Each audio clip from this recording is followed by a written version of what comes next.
आज की इस भाग-दौड़ और शोर से भरी दुनिया में, जहां हर तरफ से नेगेटिविटी और आलोचना की आवाजें आती हैं, वहां नजरअंदाज करने की कला कोई कमजोरी नहीं है, बल्कि ये तो सफलता और मन की शांति पाने के लिए एक बहुत बड़ी सुपर पावर है। क्या कभी ऐसा महसूस होता है कि हम लगातार शोर, तनाव और फालतू के विवादों में फंस गए हैं? ऐसा लगता है जैसे हर कोई हमारी एनर्जी खींचने में लगा है। अगर ये फीलिंग जानी पहचानी लग रही है, तो आज की ये चर्चा बहुत काम की हो सकती है। देखिए, ये कोई नई बात नहीं है। सदियों पहले आचार्य चाणक्य ने एक बहुत गहरी बात कही थी। उन्होंने समझाया था कि मूर्खों से बहस करना, आलोचकों को हर बात का जवाब देना और छोटे दिमाग के लोगों के साथ उलझना, ये समझदारी नहीं बल्कि बेवकूफ़ी की निशानी है। और ये एक ऐसी फिलॉसफी है जो आज के ज़माने में तो पहले से कहीं ज़्यादा ज़रूरी हो गई है। तो चलिए इस बात को थोड़ा और गहराई से समझते हैं।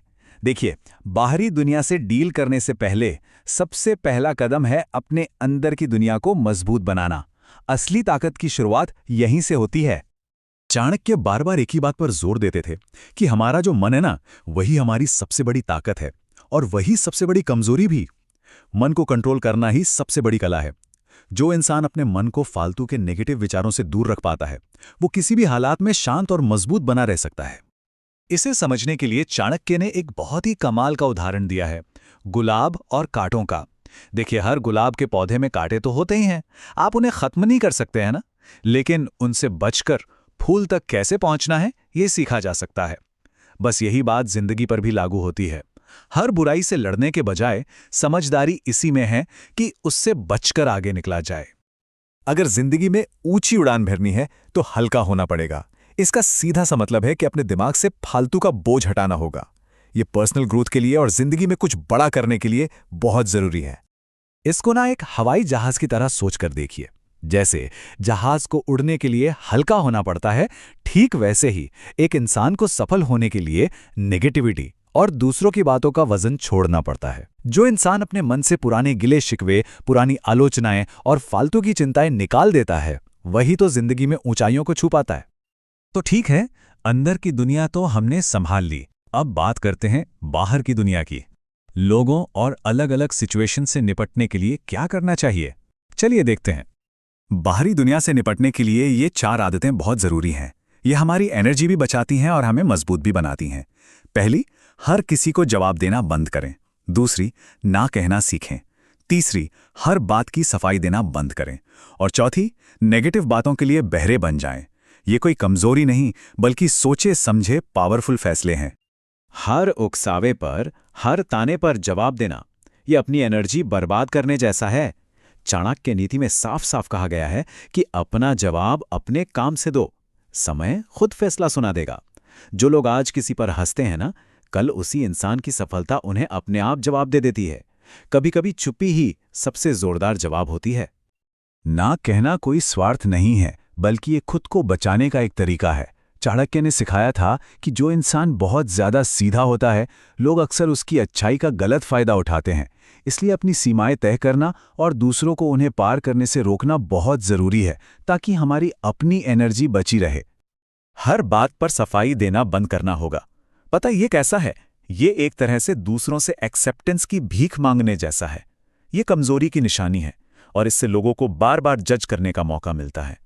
वहीं दूसरी तरफ चुप्पी आपकी ताकत और कॉन्फिडेंस को दिखाती है। तो सवाल ये उठता है कि ये सब करना क्यों है? आखिर इसका मकसद क्या है? देखिए, सोच समझकर नजरअंदाज करने का मतलब सिर्फ नेगेटिविटी से बचना नहीं है। इसका असली मकसद है उस बचाई हुई एनर्जी को किसी बड़े लक्ष्य की तरफ लगाना। चाणक्य एक और जबरदस्त मिसाल देते हैं।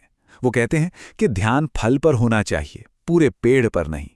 इसका मतलब है कि हमारा फोकस अपने असली लक्ष्य पर होना चाहिए, ना कि रास्ते में आने वाली छोटी मोटी रुकावटों और ध्यान भटकाने वाली चीजों पर। मकसद तो आम खाना है, पेड़ गिनना नहीं। और ये बात बहुत गहरी है। कभी कभी ना, बड़ी जंग जीतने के लिए छोटी मोटी लड़ाई हार जाना ही समझदारी होती है।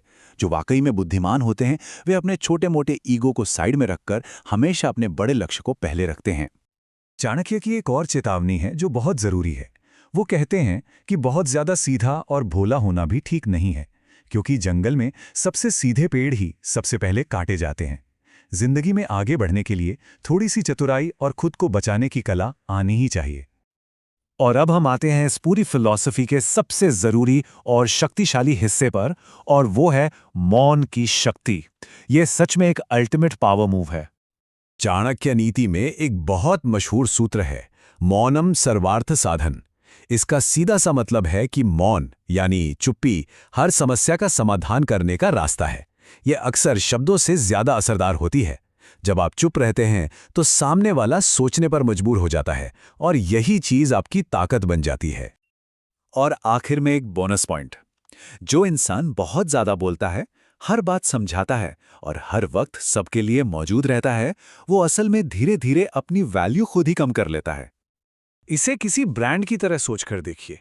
कोई चीज महंगी और कीमती कब होती है? जब वो कम मिलती है, जब वो लिमिटेड एडिशन होती है ना? ठीक उसी तरह जो इंसान कम बोलता है और सोच समझकर कदम उठाता है, उसकी इज्जत ज्यादा होती है। जो चीज दुर्लभ होती है वो हमेशा कीमती होती है। तो आखिर में बस ये एक सवाल है जिस पर सोचना चाहिए। हमारी जिंदगी में ऐसा कौन सा शोर है, कौन सी बातें हैं जिन्हें नज़रअंदाज कर देना ही वाकई में बेहतर हो सकता है? यह सोचने वाली बात है कि इस सदियों पुरानी समझ को हम अपनी आज की जिंदगी में कैसे इस्तेमाल कर सकते हैं।